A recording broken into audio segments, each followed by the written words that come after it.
Sa ato nga pangunang pagulong dinalan sa mga balita lokal, lalaki patay matapos ginlutang samtang suspect nakapalagyo.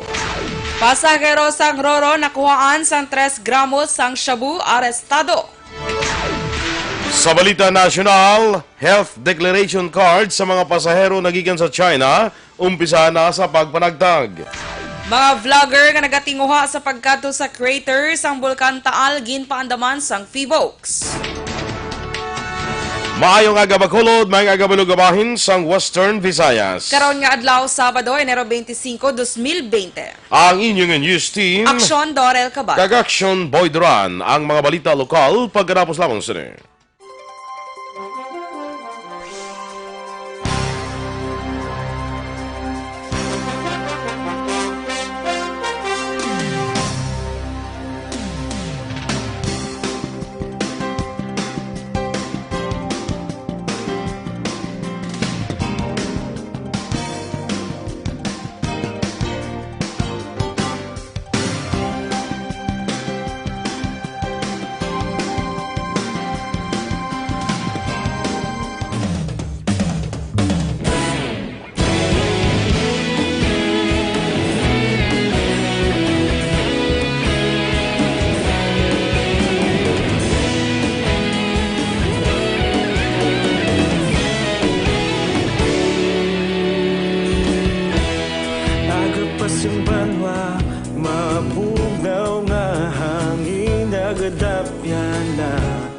Ikaw nang ginapamati ang namon ginasandigan. Tingog sang probinsya, kamatuuran ginapalap na. Minsay nga may dala, paglaong kag kasanag. Tinuig na nagligan, ikaw gihapon ang ako nga istasyon. Sa pagbudlak sang adlaw, sa pagtuhaw sang biton. Mga balita nga dala inspirasyon. Aksyon radyo, Bacolod man sa gihapon. Patayon Aksyon radyo, Bacolod saludo sa imo. Patayon Aksyon radyo, salamat sa pagserbisyo. Patas kag balanse, matuod nga mensahe, wala sang ginadampingan. Patayon Aksyon radyo.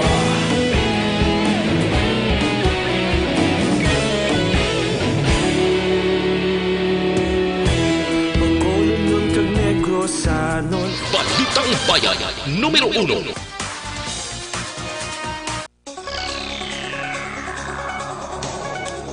Aksyon Radio Philippine Standard Time, lasay 5, sa detalye na sang mga balita lokal. Patay na sa nagdangat sa ospital ay isa ka lalaki matapos ginlutang sa sitio Baktulon, Barangay Kamindangan, siyudad sa Sipalay, mga alas 9 takna sang gabi sa itong Huwebes, Enero 23. Ginkilala ang biktima kay Francisco Abendan, 32 anyos, kag pumuluyo sa banwa sang Candune, samtang wala makilala ang suspitsado. Sunod sa investigasyon sa Sipalay PNP, nagainom sa makaulubong ilimnon si Abendan upod sa iya abyan sang mag-abot ang suspitsado nga may tabon ang nawong kagilayon ni siya ang ginlutang. Nakaangkon na sang pilas ako na igo sa walang kabayan sandugan ng biktima rason sa iya kamatayon. Ginausisa pa sa otoridad ang motibo sa insidente, samtang at large naman ang taglutang.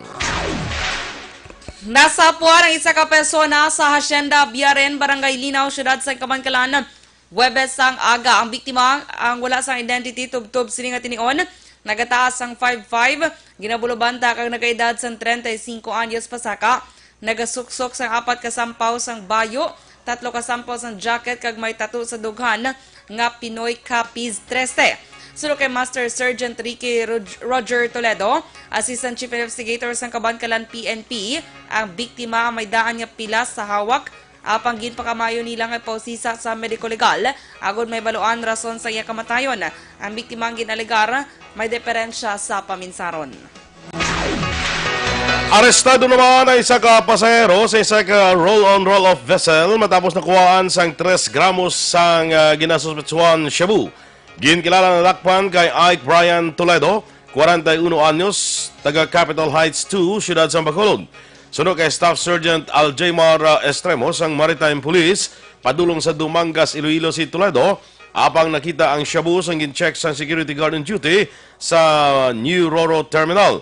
Nakuha man sa posisyon ni Toledo ang tutor, lighter, kay iman pa nga mga personal nga kagamitan. Duwa man ni Estremos, dako ang nabulig sang X-ray scanner sa New Roro Terminal, agong makitaan kung may illegal nga kontrabando nga ginapasulod nga ginapagwa sa probinsya. Magapadulong ko si Toledo sa Iloilo, agad magtambong sa Dinagyan Festival. Samtang si Raymond Gilos kay Jezreel Tibay nga nakuhaan naman sang Enero 23 sa suspected shabu, ang ginpedalom na sa inquest proceeding kahapon nga daw. Naibuluan, umpisa na kung saan nag-operate ang New Roro Terminal sa itong Enero 6 nga tuig, si Toledo ay kaapat na nga nadakpan nga nakuhaan sang illegal nga droga. Na-recover ang kapin 110,000 pesos nga balor sa ginasuspetsohan shabu sa bypass operation nga ginpatigayod sa kapulisan sa Police Station 8 sa Purok Selita, Barangay Alihis, Siyudad San Bacolod, kahapon sa hapon na Biyernes.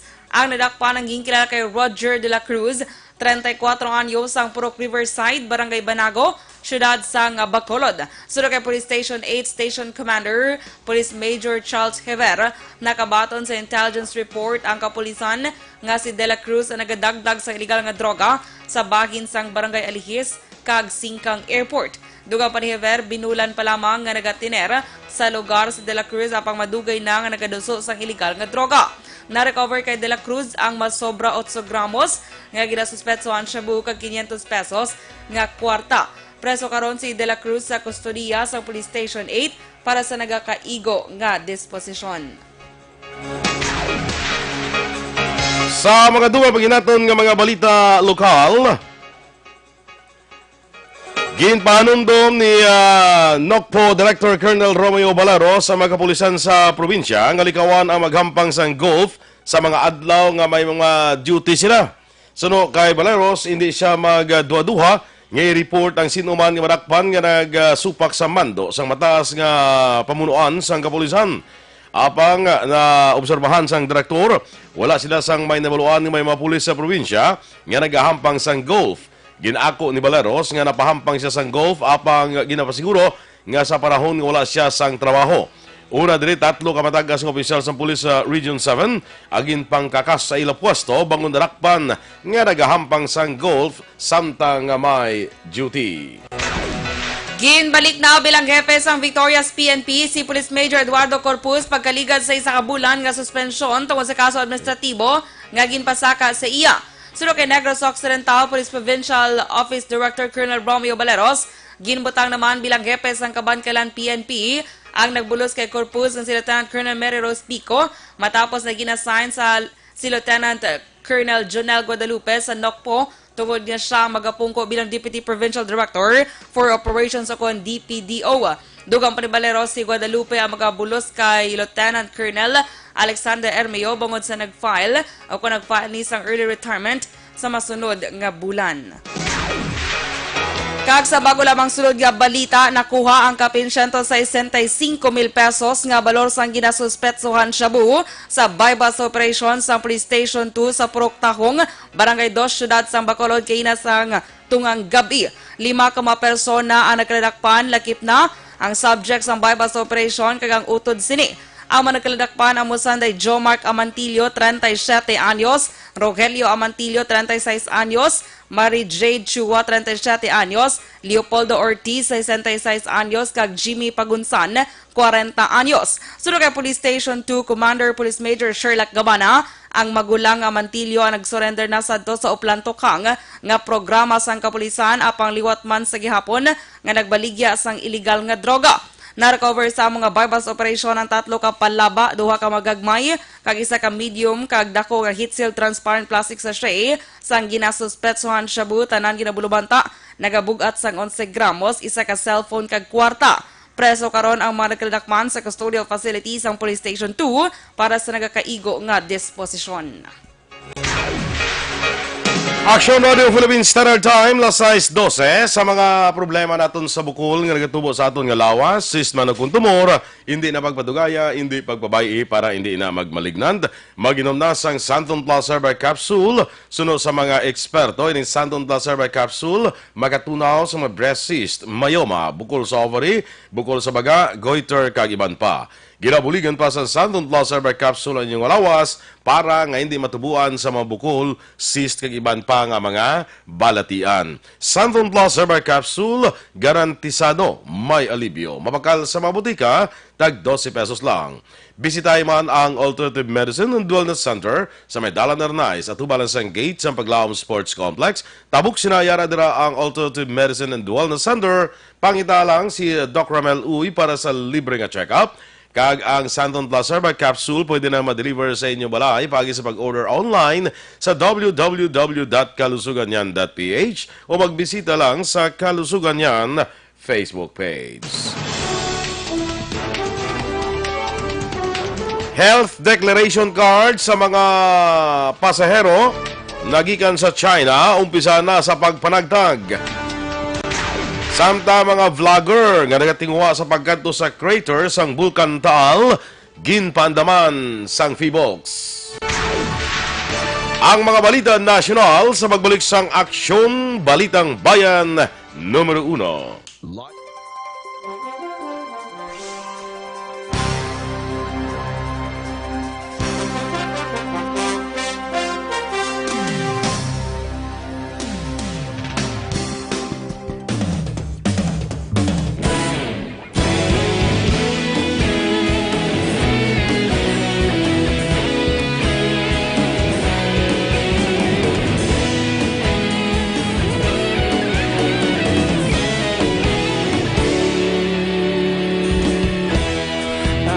Yung banwa, mabugaw nga hangin nagadapyan na ikaw nang ginapamatian namon ginasandigan. Tingog sang probinsya, kamatuuran ginapalap na minsay nga may dala, paglaom kag kasanat. Inuig na nagligan, ikaw gihapon ang ako nga istasyon. Sa pagbudlak sang adlaw, sa pagtuhaw sang biton, mga balita nga dala inspirasyon. Aksyon radyo, bakolod man sa gihapon. Padayon Aksyon radyo, bakolod saludo sa imo. Padayon Aksyon radyo, salamat kisa pagserbisyo. Patas kag balanse, matuod nga mensahe, wala sang hinadang piligan. Padayon Aksyon radyo.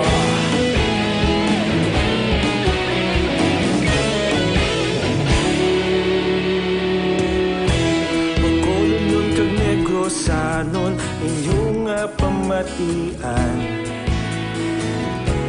Stasyon nga nagapalaplag sang kamatuuran. Mabakod nga prinsipyo, reporter handa sa serbisyo. Kahapon, karon kag sa gihapon, kita magapadayon. Inuig na nagligan, ikaw gihapon ang ako nga istasyon. Sa pagbutlak sang adlaw, sa pagtuhaw sang biton, mga balita na may dala inspirasyon. Aksyon radyo, bakolon man sa gihapon. Padayon Aksyon radyo, bakolon saludo sa imo. Padayon Aksyon radyo, salamat kit sa pagserbisyo. Patas kag balanse, matuod nga mensahe, wala sang ginadang piligan. Padayon Aksyon radyo. Una sa balita, una sa aksyon, sa bakolod Aksyon Radio. Una sa sa balita, una sa aksyon, sa Bacolod Aksyon Radio. Ikaulog na na'y sabisan anong kahintangan. Responsable ang pagbalita, pagdahil na ipalat na. Malasig pero sigurado, aksyon na may dalang at palangga.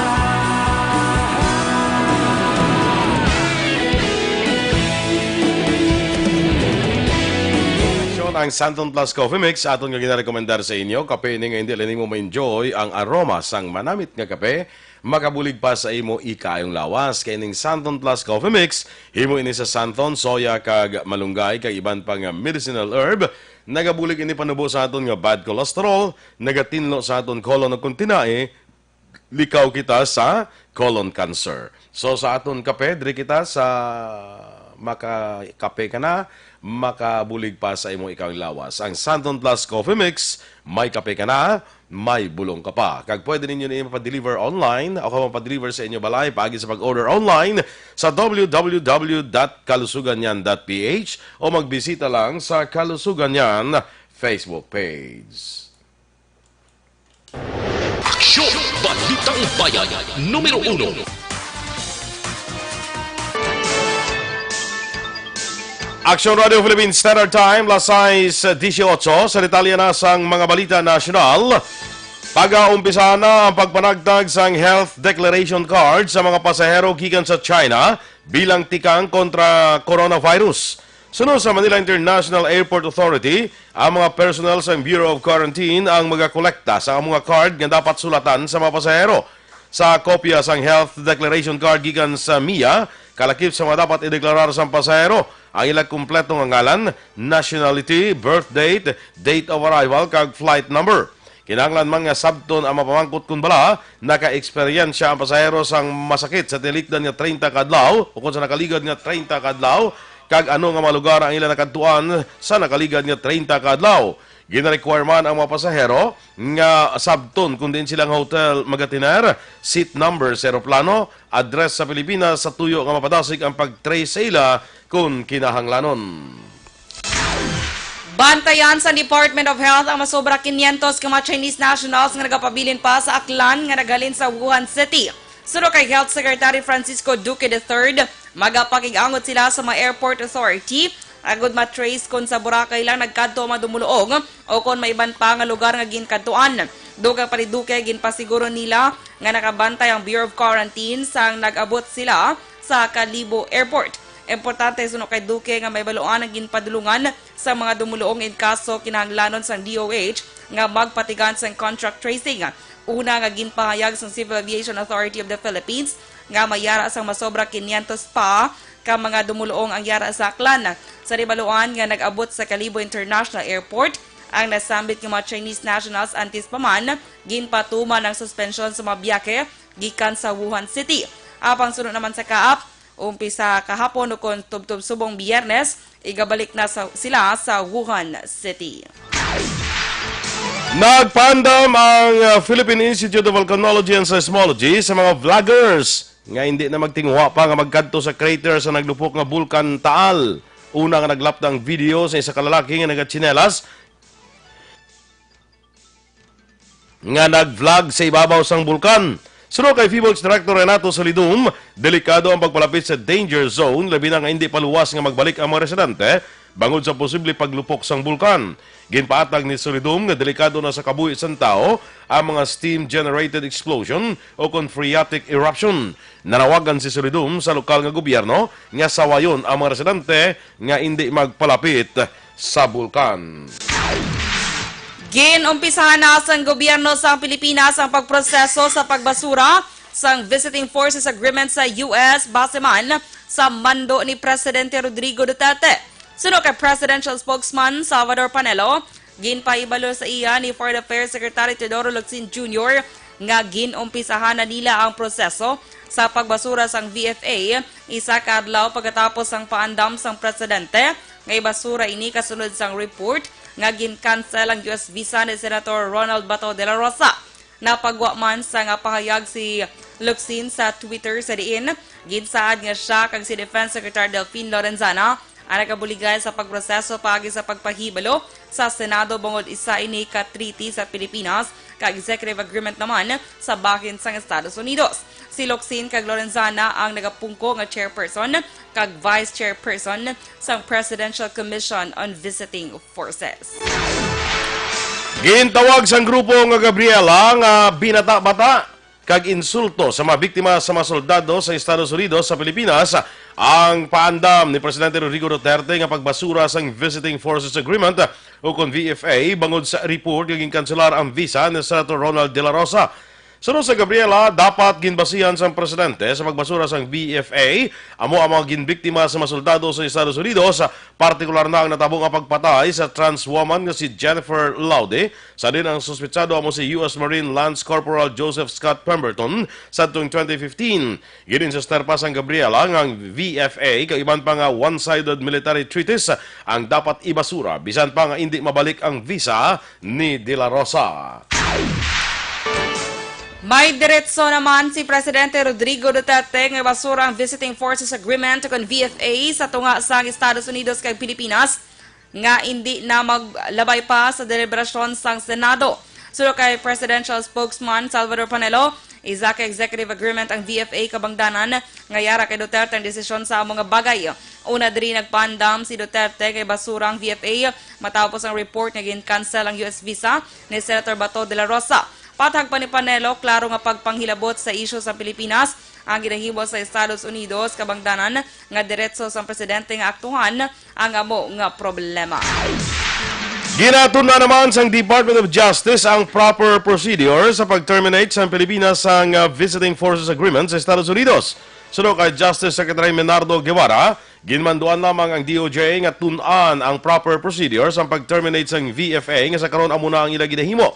Ginasaad sa VFA nga mahimo makabisita ang mga soldado sa US para magpatigan sa military exercises sa Pilipinas kag nagadeterminar sa jurisdiksyon sa duha ka pungsod sa mga American soldiers nga nakusahan nga nakahimo sang krimen sa duta sa Pilipinas. Unang ipanawagan ang pag-terminate sa VFA matapos ang report sa pagpangabuso sa mga US military personnel sa mga Pinay kag kabataan.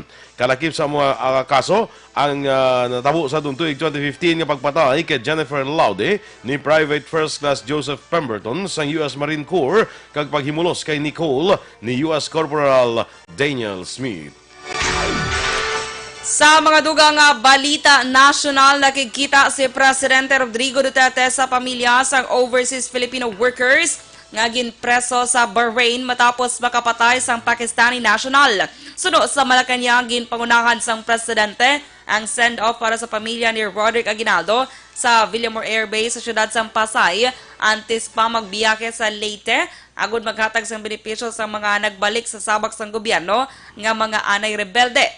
Magabiyahe ang girikanan ni Aguinaldo, iya asawa kag duha ka kabataan pagkadto sa Bahrain sa Sabado o kon subong adlaw matapos ginpasugtan sila sang Bahrain government nga makabisita sa diin 3 ka tuig siya nagapabilin sa presohan.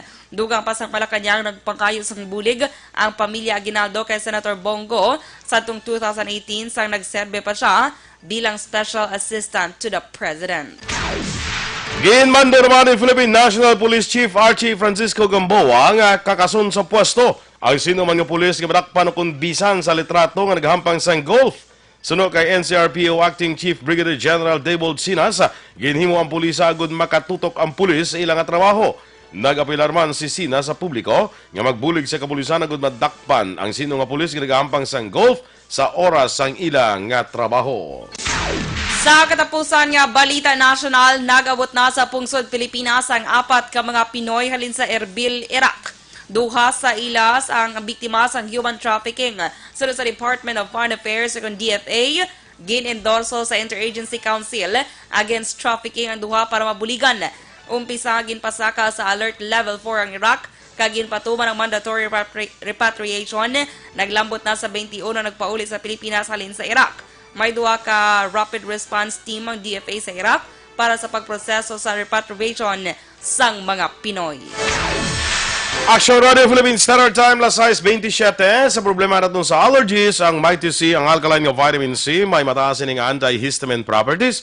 Ginapanubo sining histamine level sa inyong lawas para makontrol ang allergies. Sa mga pilas nga daw kadugay mag-ayo, makatong-katong sa inyong panit, mag-Mighty C na ang alkaline nga vitamin C, manami ini sa tanan nga sahi isang skin diseases. Para sa mas epektibo nga kombinasyon, mag-inom kita sang Mighty C kag Santon Plus Herba Capsule nga pwede na ninyo mapadeliver sa inyo balay paagi sa pag-order online sa www.kalusuganyan.ph o magbisita lang sa Kalusuganyan Facebook page. Inyong ipapatiya aton mga balita diri sa Aksyon, Balitang Bayan Numero 1. Standby na sa Aksyon Report, second portion of Aksyon, Fred Salanga. Balikay kita sa Aksyon Balita Morning Edition, upod gabon sa inyo News Team. Aksyon Dorel Cabatu. Kag-Aksyon Boy Duran, una sa balita, una sa aksyon, Sa Bacolod Aksyon Radio. Isyo. Serbisyo Publiko. Sa Bacolod, Aksyon Radio.